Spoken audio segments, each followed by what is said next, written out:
Olá, eu sou Borges Júnior. O Rádio Ciência Entrevista de hoje tem como destaque o documentário Da Barragem Pra Cá.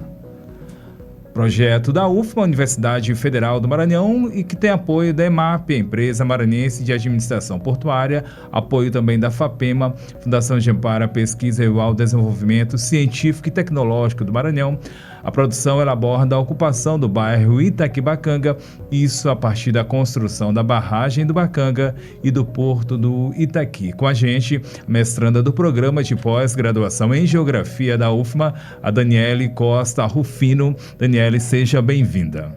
Olá, bom dia, muito obrigada pelo convite, pela oportunidade de estar aqui também e de estar falando um pouco dessa produção que nós fizemos.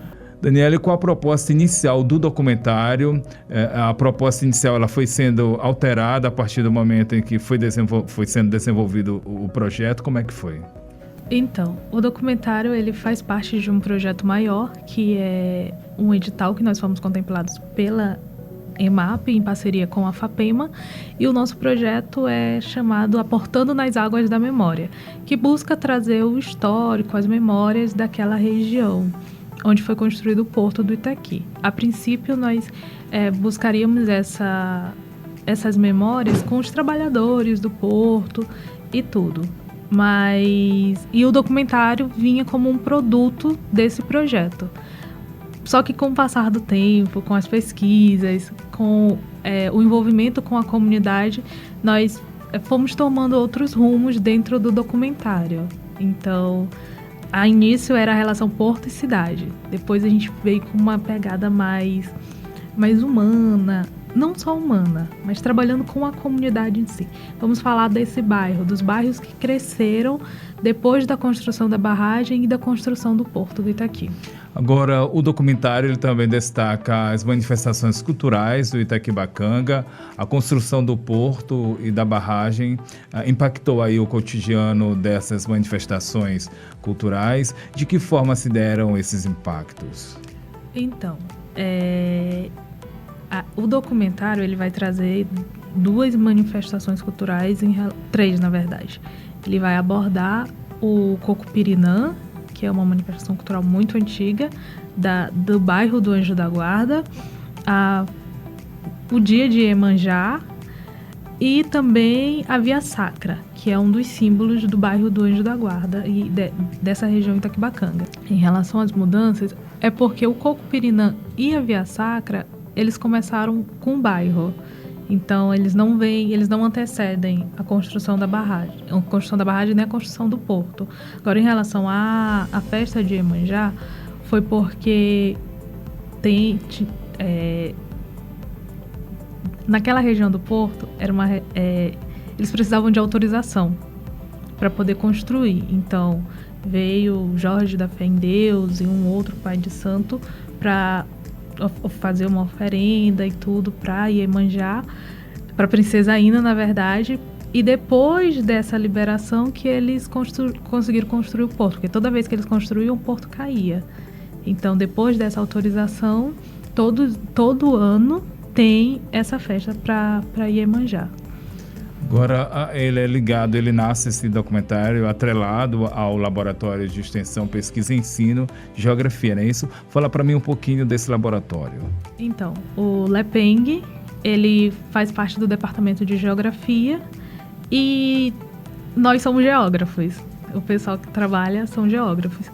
Então, o projeto, ele é em parceria com os alunos da Geografia. E seria o diferencial do nosso projeto, seria a produção do documentário. Parceria também com o IEMA, né? Exatamente. A parte do IEMA vem porque o IEMA Tamancão, ele está ali na região está ali no bairro do Alto da Esperança, que tem uma população que vieram morar ali a partir das construções dessa área portuária. Então, eles vieram morar ali naquela área. Então, eles conheciam... os alunos, eles foram atrás das pessoas que nós iríamos entrevistar. Quem são as pessoas que nós vamos entrevistar? É um vizinho, ou é uma pessoa que mora no bairro, que sabe da história, alguma história antiga da época do porto e tudo. Então, os alunos, eles ficaram responsáveis por ir atrás da comunidade, das pessoas que nós entrevistaríamos na comunidade. Então, essa foi a parceria. Nós vínhamos para gravar e eles nos apresentariam quem seriam os nossos entrevistados. Então, a importância dessa parceria passa pela busca desses personagens que ajudaram a construir a história daquele bairro, daquela região. A gente fez várias oficinas de história oral e tudo, como é que eles abordariam, como é que eles perguntariam quem eram as pessoas. E teve um dia que os alunos, eles já tinham feito o mapeamento de quem seriam os entrevistados e nós fomos junto com eles caminhar pelo bairro. O seu Zeca é um morador antigo do bairro e na época dele o porto era assim, ele morava naquela área onde hoje construíram um porto, onde hoje tem o porto.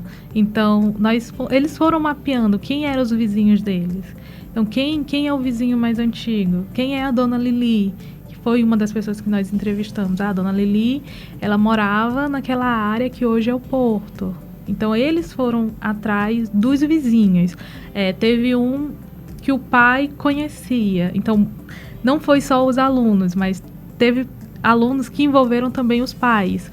Pai, me ajuda a achar quem é a pessoa mais antiga. E o pai foi falando com outras pessoas que conhecia e a gente foi encontrando esses personagens que iam participar das entrevistas. Só que, além disso, nós também tivemos apoio da Rádio Bacanga. E fazer o convite para a comunidade, para contar a sua história. Marcamos no teatro e a comunidade ia ao teatro e a gente ligava a câmera, gravava com eles também, para eles contarem um pouco da história deles. Como foi que eles começaram a morar ali, na região do Itaquibacanga, ou da onde eles vieram. Antes de morar no Itaquibacanga, você morava onde? Como é que era essa região antes de ser o que é hoje? Muito bem, estamos conversando com a mestranda do Programa de Pós-Graduação em Geografia da UFMA, Universidade Federal do Maranhão, a Daniele Costa Rufino. Ela fala sobre o documentário da barragem para cá. Daniele, saber como é que aconteceu o processo. Você falou já inicialmente, foi ali na busca de personagens, pessoas que moraram ali naquela região, os moradores mais antigos. Pedir para você falar um pouco mais sobre como é que vocês chegaram a esse tema e também a seleção das pessoas. Você já deu caminhos que foi uma espécie de corrente, um foi apontando o outro mais antigo, que tivesse uma história ligada ali. Falar um pouquinho mais desse processo. Além da comunidade, de conversar com a comunidade, nós também fomos atrás dos especialistas. Como se deu esse processo de formação dos bairros? Então, por que... E, ao mesmo tempo, tinha que estar ligado com a história do porto. Então, por que aquela região onde foi construído o porto, por que foi construído ali? Então, nós fizemos essa linha de chamar um geógrafo para falar da questão da variação de maré, por que o porto foi construído aí. Chamamos um arqueólogo também para conversar um pouco com a gente, para falar que já existiam ocupações naquela região antes mesmo da construção do porto. Conversamos, acho que um dos personagens que mais demorou para a gente conseguir entrevista, mas nós conseguimos, foi o ex-presidente José Sarney, que também dá uma entrevista para a gente, para falar como foi que se deu o processo de construção do Porto do Itaqui naquela época e como que a construção da barragem facilitou esse acesso para o porto. Então foram várias pessoas, nós tivemos acho que mais de 20 entrevistas e depois a gente veio com o processo de edição de selecionar. E além disso, tinha o pessoal das manifestações culturais. Nós fomos atrás de ver quais são as manifestações culturais que tem no bairro. Tinha o Coco Pirinã, que era um dos mais antigos. Também tem a Via Sacra. Então vamos conversar com os atores da Via Sacra. Com um dos foi o que interpreta Jesus. Além dele, a diretora do teatro, que ela vai contar um pouquinho como foi que nasceu esse projeto da Via Sacra e como foi que tem um teatro no bairro, como que deu a construção daquele teatro. Do Coco Pirinã, eles contam um pouco da história de como é que nasceu como é que nasceu a dança do coco Pirinã, quem foram os fundadores do coco, e por aí vai. Agora, quando se fala em desafios, quais seriam esses desafios?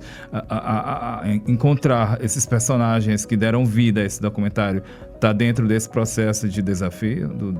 Com certeza, porque foram um ano de produção, então foram um ano de entrevistas. Então, tinha meses que nós gravávamos todos os dias e tinha semanas que não.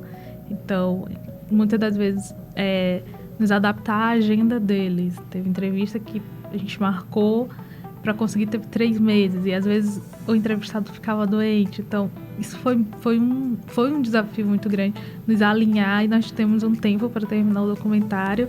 E também todas as imagens foram nós que fizemos, todos os vídeos, todas as gravações, todas as animações. Então, tudo isso, toda essa construção, muitas vezes era um desafio. Estou na edição, tem essa fala bem aqui, mas esse vídeo não tá legal, nós vamos ter que refazer, vamos ter que subir o drone, temos que pegar uma imagem que mostre desse jeito.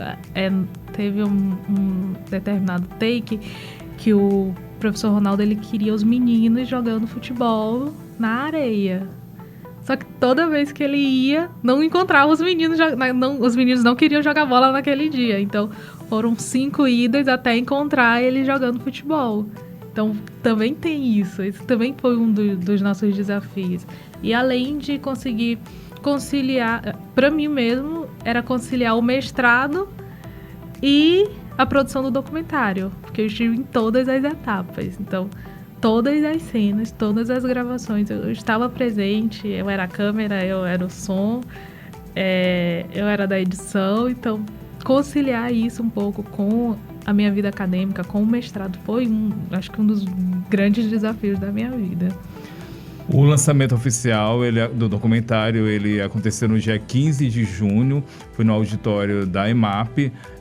Passado esse momento, como é que as pessoas podem assistir, ter acesso a essa produção? Então, nós vamos ter outras exibições aqui na universidade e também no bairro do Itaquibacanga. Nós ainda estamos alinhando onde nós vamos fazer a disponibilização dele após essas outras exibições. Provavelmente a gente disponibiliza no YouTube e na página da empresa também, mas nós ainda estamos alinhando isso. Já foi apresentado as personagens, as pessoas que vocês entrevistaram? Ainda não, vai ser no bairro e depois do lançamento do dia 15. Muito bem, recebemos a mestranda do programa de pós-graduação em Geografia da UFMA, da Universidade Federal do Maranhão, a Daniele Costa Rufino. Muito obrigado pela sua participação aqui com a gente. Eu que agradeço o convite e espero todo mundo assistindo o documentário quando ele for exibido também aqui dentro da universidade. Muito obrigado. Até o próximo programa.